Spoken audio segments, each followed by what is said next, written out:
Hello friends, आपके अपने YouTube channel math live classes में आपका स्वागत है। दोस्तों, मैं विक्रम कुमार। तो दोस्तों, आप जानते हैं कि आज से आपका एनटीपीसी एग्ज़ाम शुरू हो गया है। तो आइए आज हम लोग इस वीडियो में एनटीपीसी के शिफ्ट फर्स्ट में जो क्वेश्चन पूछे गए हैं हम लोग उसी क्वेश्चन को सॉल्व करेंगे। तो आइए लेट ना करते हुए शुरू करते हैं। तो स्वागत है आप सभी का आपके अपने YouTube channel math live classes में। तो आइए देखिए आपका प्रश्न नंबर फर्स्ट क्या है। 10 आदमी और 5 महिलाएं एक काम को 60 दिनों में करती हैं, जिसमें एक आदमी 2 महिला के बराबर करता है। तो 5 आदमी 20 महिलाएं किसी काम को कितने दिनों में करेगी। इस प्रश्न में कहने का मतलब क्या है कि आपको समझ में आया? पुनः समझिएगा। इसका कहने का मतलब यह है कि 10 आदमी और 5 महिलाएं एक काम को 60 दिन में कर दे रही हैं, जिसमें एक आदमी 2 महिला के बराबर काम करता है। तो 5 आदमी और 20 महिला मिलकर किसी काम को कितने दिनों में पूरा कर देगी। ठीक है, तो देखिए कितना सिंपल प्रश्न पूछा गया था आपके इस एनटीपीसी एग्जाम में। इसके 2 तरीका हैं। तो आइए हम लोग बारी बारी से दोनों तरीका को देख लेते हैं कैसे होगा। ठीक है, इसमें कंडीशन क्या कहा है कि एक आदमी 2 महिला के बराबर करता है। तो देखिए एक आदमी 2 महिला क्या है आपका बराबर काम करता है। और उस आपसे प्रश्न में क्या कहा है कि 10 आदमी और 5 महिला एक काम को 60 दिनों में करती है। तो देखिए 10 आदमी और 5 महिला एक काम को कितने दिनों में कर दे रहा है? 60 दिनों में। तो अब क्या करेंगे आप इन दोनों, देखिए इसमें आपका पुरुष भी है और महिला भी है। तो इसमें से आप या फिर पुरुष में ही बदल दीजिए, अन्यथा आप महिला में बदल दीजिए ना। आपकी इच्छा, कोई दिक्कत नहीं, आपकी जो इच्छा करे। तो मैं महिला को लेकर चलता हूँ ना। तो देखिए क्या मतलब होगा इसका। एक आदमी बराबर 2 महिला, एक आदमी बराबर 2 महिला। तो 10 आदमी बराबर कितने महिला हो जाएंगे? 20 महिला हो गए। ठीक है, और इधर कितना हो गया? 5 महिला बराबर। अगर हमने इसको टोटल ऐड कर दिया जाए तो कितना हो जाएगा हमारा?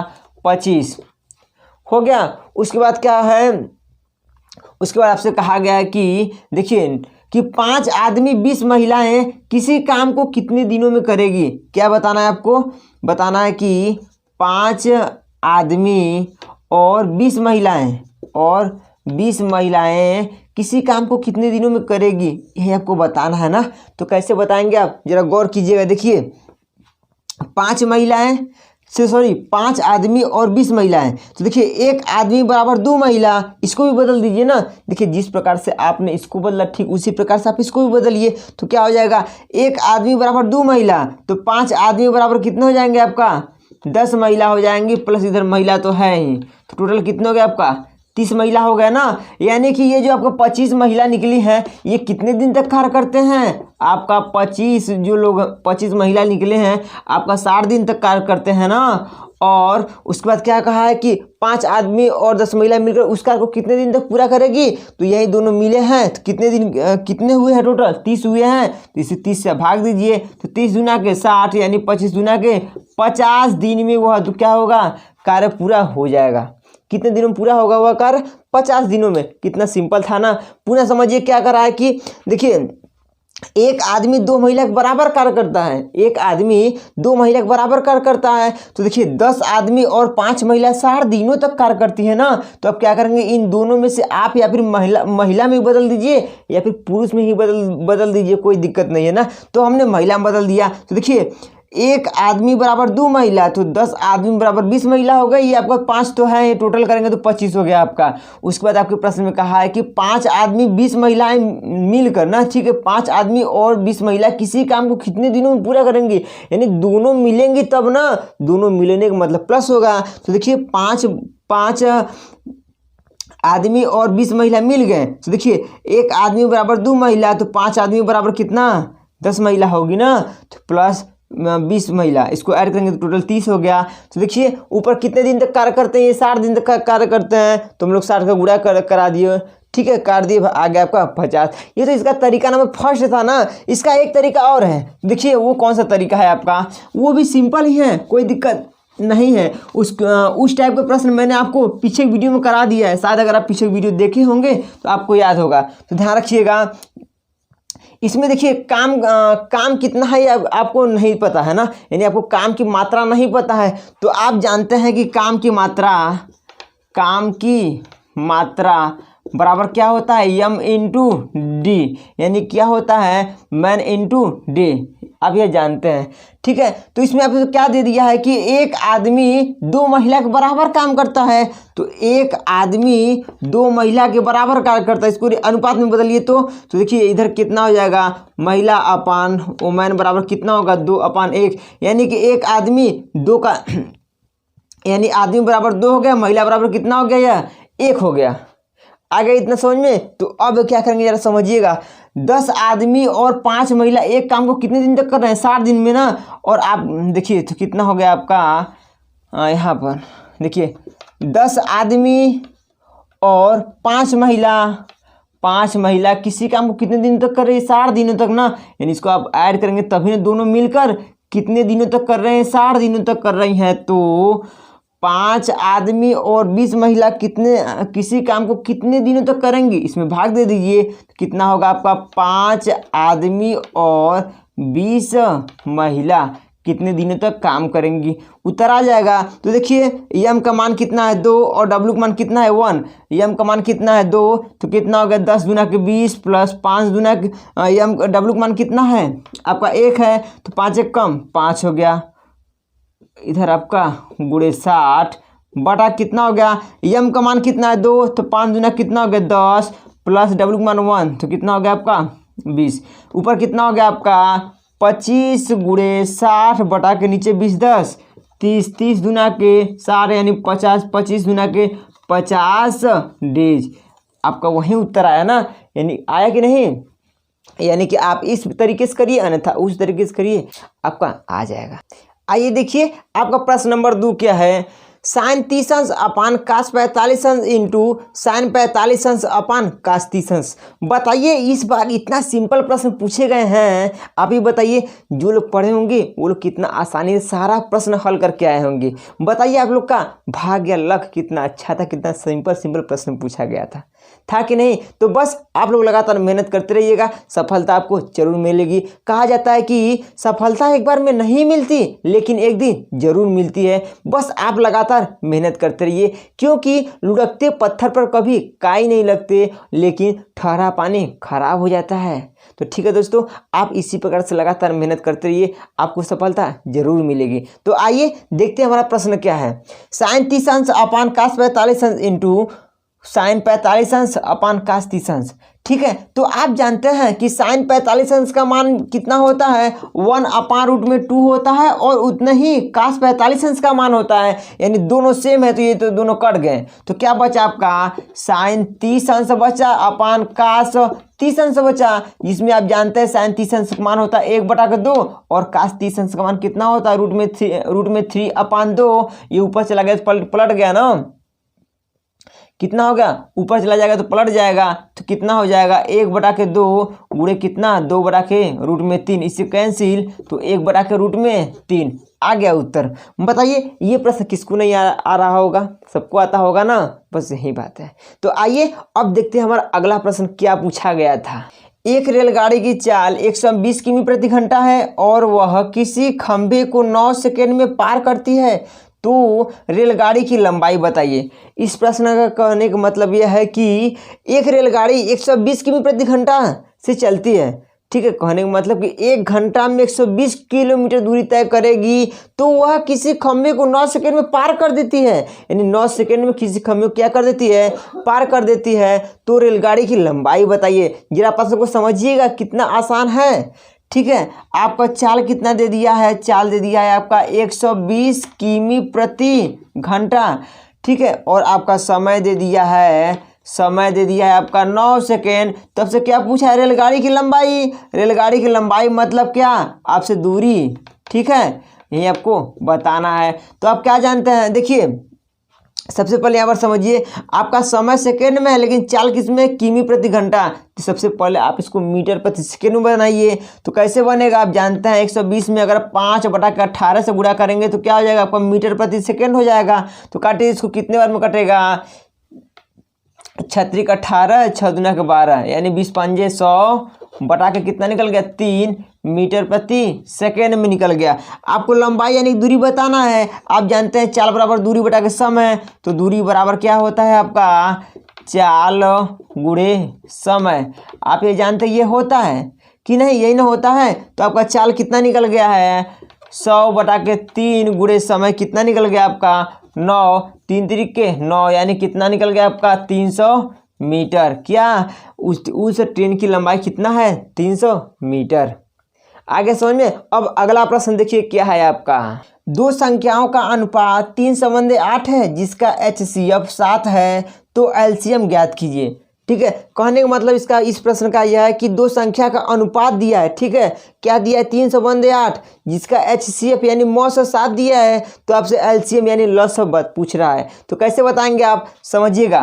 क्या कहा है कि दो संख्या, मान लीजिए पहला संख्या होगा दूसरा का संख्या होगा, जिसका अनुपात कितना दिया है 3:8 दिया है, और उसका HCF कितना दे दिया है आपका, HCF दे दिया है आपका 7। तो सबसे पहले आप संख्या ज्ञात कर लीजिए कि कौन कौन सा संख्या है। तो 7 का 21 पहला संख्या हो गया, दूसरे का संख्या 7 56 हो गया। तो आपसे क्या पूछा, HCF पूछा है ना। तो HCF के लिए जानते हैं सबसे पहले क्या होगा, इसका खंड करिए। तो 7 का 21 और अगर 56 करेंगे तो क्या होगा 7 56।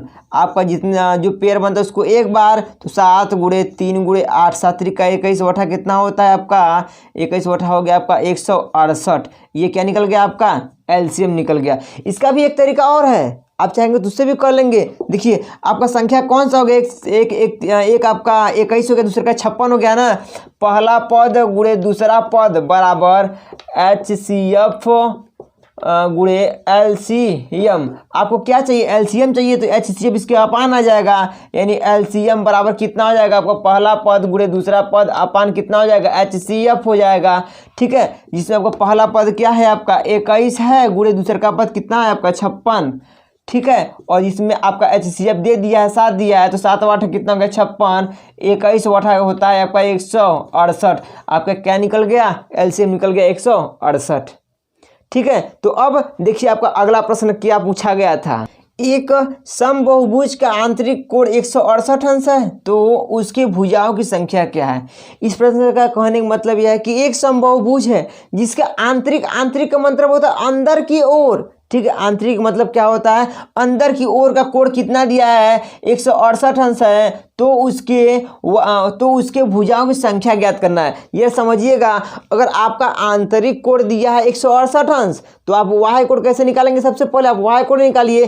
तो आप जानते हैं y कोण निकालने का मतलब क्या होगा, आपका 180 से 168 को घटाएंगे तब ना आपका y कोण निकलेगा, यानी घटाएंगे तो कितना हो गया आपका 12। ये 12 क्या निकला आपका y कोण निकल गया। ठीक है, जिसमें आपको आंतरिक कोण पता है, आंतरिक कोण आपको पता है कि आपका कितना दिया है 168 अंश। अब आपको क्या बताना, भुजाओं की संख्या। तो आपको यह पता है कि समबाहुभुज है ना, समबाहुभुज के टोटल कोणों का योगफल कितना होता है आपका 360 अंश होता है। कितना होता है आपका 360 अंश होता है, और जिसमें से उसका y कोण कितने निकल गया आपका 12 निकल गया। तो 12 से भाग दीजिए, कितना हो गया 12 36, यानी आपका कितना होगा ये 30 भुजा होगा। कितना भुजा होगा, उसमें भुजाओं की संख्या कितनी हो गई 30 हो गई। कितना सिंपल और आसान पूछा गया था प्रश्न, बताइए कि आपको यह नहीं आता रहा होगा, आता होगा। ठीक है दोस्तों, तो अब आइए आप अगला प्रश्न देखिए क्या पूछा गया था। अब देखिए ये प्रश्न कितना सिंपल पूछा गया है, लेकिन फिर भी ये प्रश्न कितने लोग गलत करके आए होंगे। देखिए क्या मिस्टेक हुआ होगा, जरा देखिएगा क्या होगा इसका। 3 3 के 9 3 27 3 कितना होता है आपका 81 होता है। अब इसके आगे जरा समझिएगा, ये कितना लिखा है 3.0, यानी ये तो 3 ही लिखा है ना।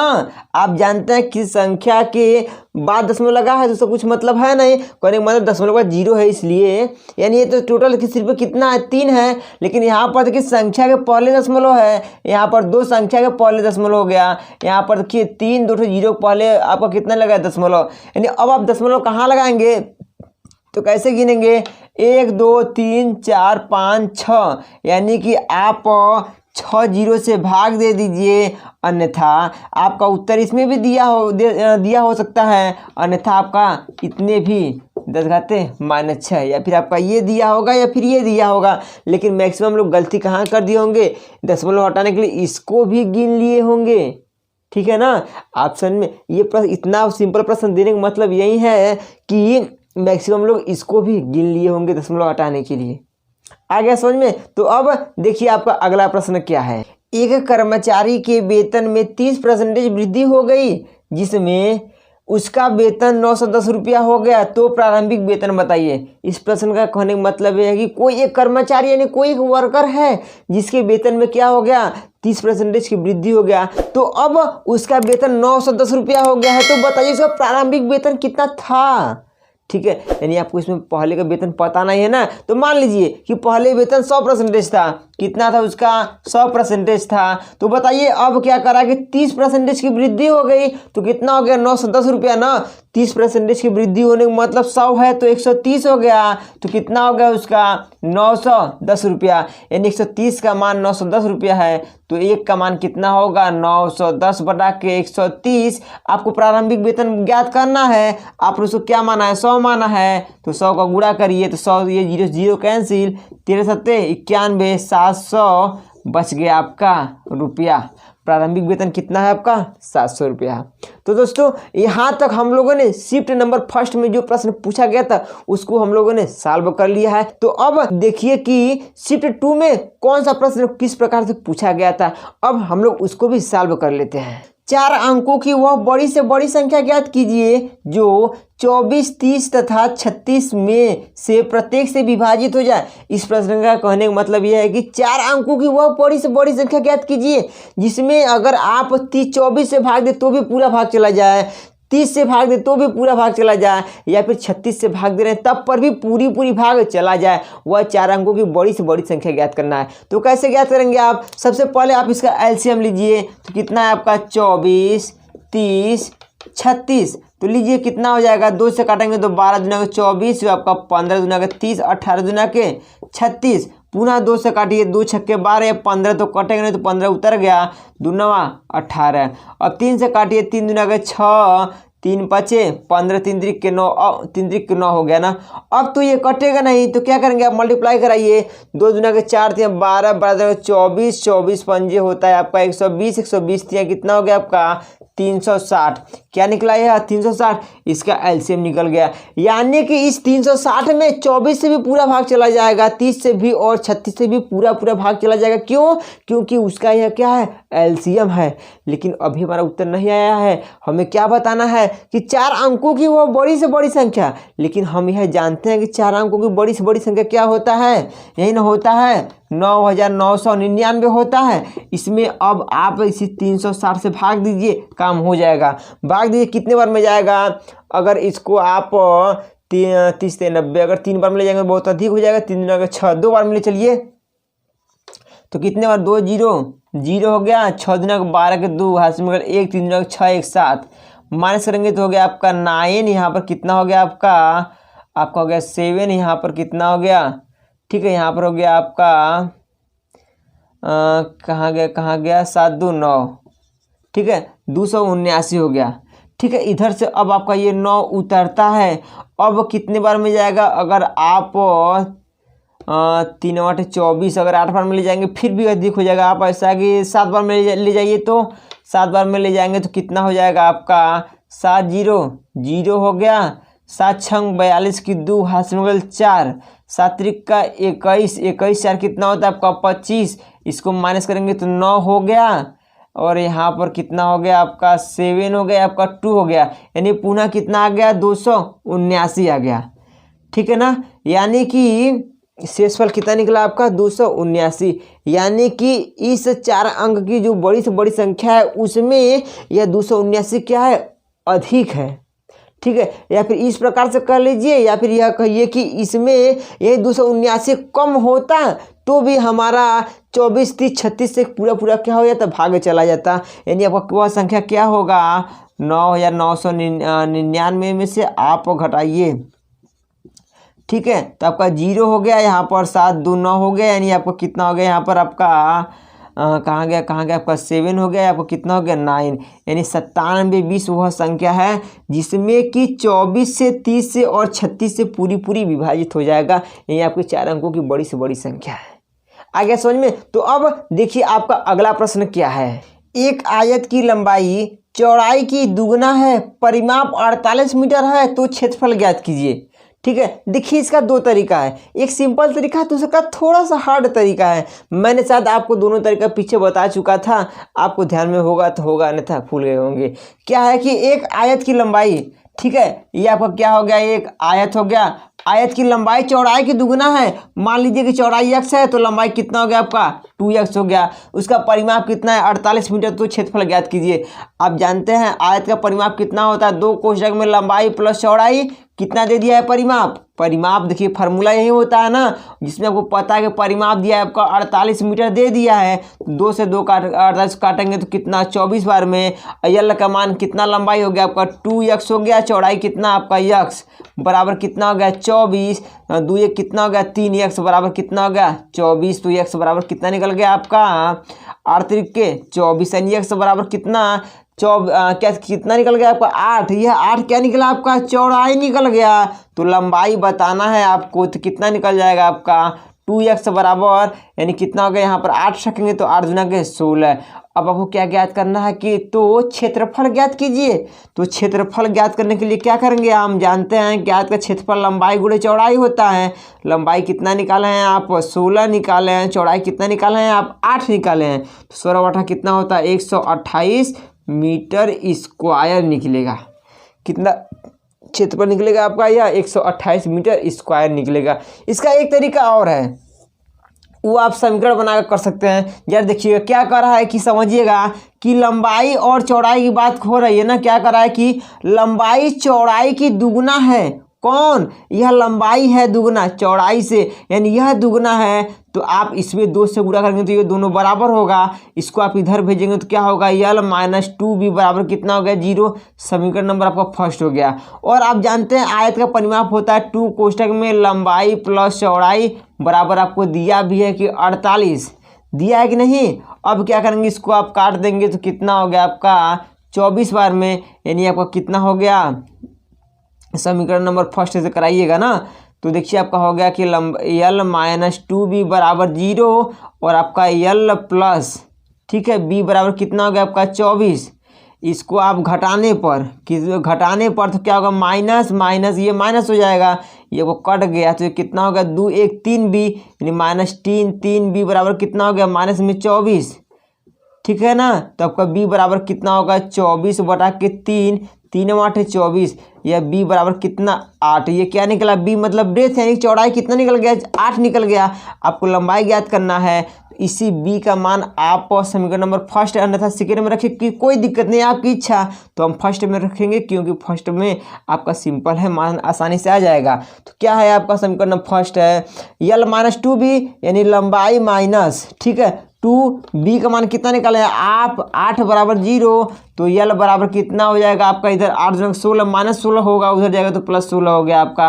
देखिए L बराबर कितना निकल गया आपका 16, b बराबर 8। आपको क्षेत्रफल ज्ञात करना है, तो क्षेत्रफल क्या होता है लंबाई गुणे चौड़ाई, यानी 16 गुणे 8 बटा कितना 128 मीटर स्क्वायर आया, उतना ही ना, दोनों सेम आ गया। यानी आप ये तरीका अपनाइए या फिर ये तरीका अपनाइए, दोनों तरीका सिंपल है, ठीक है। तो अब देखिए आपका अगला प्रश्न क्या है, दो संख्याओं का एलसीएम 72 एवं एचसीएफ 12 है तथा वह संख्या 3 संबंधित 2 के अनुपात में है, तो उनका योग क्या होगा।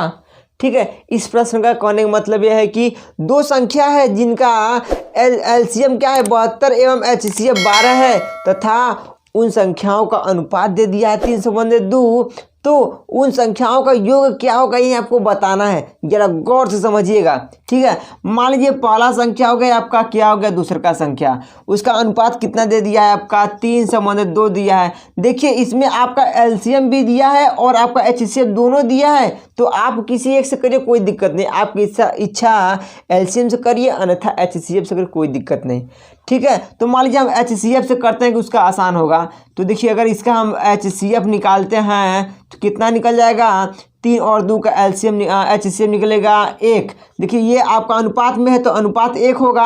और आपके प्रश्न में भी देखिए इसका एचसीएफ कितना निकला 1 निकला, और आपके प्रश्न में भी दिया है एचसीएफ कितना दे दिया है 12। तो दोनों एचसीएफ आपस में क्या हो गए इक्वल हो गए। अब यहाँ समझिएगा कि अनुपात 1 का मान 12 है तो अनुपात 2 का मान कितना निकल जाएगा आपका 24 और अनुपात 3 का मान कितना निकल जाएगा, बांटते हैं 36, यानी वह संख्या पहली संख्या कितना होगा 36 होगा और दूसरी संख्या कितना होगा 24 होगा। आपको दोनों संख्याओं को योग बताना था, तो हो जाएगा आपका 36 + 24 कितना हो जाएगा 10/60 हो गया, यानी उन दोनों संख्याओं का योग कितना हो गया आपका 60 हो गया, ये इसका उत्तर होगा। किसी वर्ग की भुजा 20% बढ़ा दी जाए तो क्षेत्रफल पर क्या प्रभाव पड़ेगा। प्रश्न का कहने का मतलब है कि कोई एक वर्ग है, उसके किसी एक भुजा में 20% की वृद्धि कर दिया जाए तो बताइए उस पर क्या प्रभाव पड़ेगा, ये बताना है। तो आपको पता है कि वर्ग में सभी भुजा क्या होते हैं, बराबर होते हैं। अगर आप एक में वृद्धि करेंगे तो वह आपका सभी में वृद्धि करना होगा, क्योंकि वर्ग के सभी भुजा क्या होते हैं, आपके बराबर होते हैं, यही ना होता है। तो देखिए या इसको कैसे आप सॉल्व करेंगे, मैंने आपके पीछे वीडियो में बताया था, ठीक है ना, मैंने आपको पीछे वीडियो में बता चुका हूँ, अगर आपको ध्यान में होगा तो होगा। यही ना मैंने बताया था आपसे कि कभी भी किसी वस्तु पर लगातार 2 बार घटना घटे तो आप ए बी फार्मूला यूज कीजिएगा। कौन सा फार्मूला, ए बी फार्मूला क्या होता है आपका, a + b + ab/100, ठीक है आपका, जिसमें कि ए देखिए तो क्या हो जाएगा आपका, ए का मान कितना है आपका 20 और बी का मान भी आपको कितना हो जाएगा 20 हो जाएगा, प्लस 20 × 20/100, 2 से 0 0 0 कैंसिल, 20 20 40, देखिए कितना हो गया 20 20 40 + 4 यानी कि 44% लगा रहेगा ना, यानी आपका 44% का क्या होगा उसमें प्रभाव होगा, उसके क्षेत्रफल में कितने का 44% का प्रभाव हो जाएगा उसके एरिया में, ठीक है। तो अब अगला प्रश्न देखिए क्या है आपका, tan θ = 3/4 तो cos θ का मान बताइए। बताइए कितना सिंपल प्रश्न है, क्या प्रश्न है, tan θ = 3/4 तो cos θ बराबर मान बताइए। तो कैसे करेंगे आप जानते हैं tan θ बराबर क्या होता है आपका लंब बटा के आधार बराबर 3/4, यानी आपका लंब का मान 3 है, आधार का मान कितना है 4, तो आप कर्ण का मान निकाल सकते हैं पाइथागोरस प्रमेय से। तो कितना हो जाएगा 4 × 16 + 3 × 9, रूट में कितना हो गया आपका 25 हो गया, इसे बाहर निकालेंगे तो कितना निकल गया आपका 5, यानी कर्ण का मान कितना निकला 5। तो आपको cos θ का मान पूछा जा रहा है, तो cos θ बराबर होता क्या है आपका देखिए cos θ बराबर होता है आपका आधार बटा के कर्ण, ठीक है, जिसमें आपका आधार का मान पता है आपको 4 और कर्ण का मान आप अभी निकाले हैं 5, तो कितना मान हो गया आपका cos θ का मान 4/5। कितना सिंपल और आसान था, बताइए अगर ये नहीं आएगा किसको तो क्या आएगा आप ही बताइए, सिंपल नहीं है, ठीक है दोस्तों। तो अब देखिए आपका अगला प्रश्न क्या है, 2 लगातार छूट 10% एवं 20% किस छूट के बराबर हैं। प्रश्न क्या कराया जा रहा है समझिए गौर से ना, समझ में नहीं आ रहा है ना, समझिए। तो कह रहा है कि 2 लगातार छूट, यानी कि 2 बार ना लगातार छूट दिया जा रहा है, 10% एवं 20% की छूट के बराबर होगा, ये आपको बताना है। तो देखिए इसके लिए फार्मूला क्या होता है आपका x + y - xy/100। ध्यान दीजिएगा इसी प्रकार से आप सेम इसी तरह आपका होता है ए बी फार्मूला, क्या होता है a + b + ab/100। आप इसको पकड़ के रगड़ मत देना, यानी आपका इससे ये नहीं होगा ना, गलती हो जाएगी तुरंत, ठीक है। आपका इस फार्मूला से होगा, क्योंकि इसमें क्या पूछा जा रहा है, छूट पूछा जा रहा है, ठीक है। इसमें x का मान कितना है आपका 10 और y का मान कितना है आपका 20 माइनस x का मान 10 × 20 अपान कितना हो गया आपका 100%, 0 से 0 कैंसिल, 0 से 0 कैंसिल, तो कितना होगा 20 10 आपका 30 - 2%, कितना होगा आपका 28% छूट के बराबर होगा। आ गया समझ में। तो दोस्तों हमें उम्मीद है कि आपको यह वीडियो पसंद जरूर आया होगा, और जितना मैंने सारा क्वेश्चन आपको हल कराया है उतना क्वेश्चन आप कर कहीं आए होंगे एग्जाम में। तो ठीक है दोस्तों, अगर आप इस चैनल पर नए हो तो आप चैनल को सब्सक्राइब कर दीजिए, लाइक कर दीजिए, और आप अपने दोस्तों के साथ शेयर जरूर कीजिएगा, ताकि अब जब अगला मैं पेपर सॉल्व कराऊं तो आप भी देखें और आपका दोस्त भी देखे। ओके थैंक्स, मिलते हैं अगले वीडियो में। जय हिंद, जय भारत।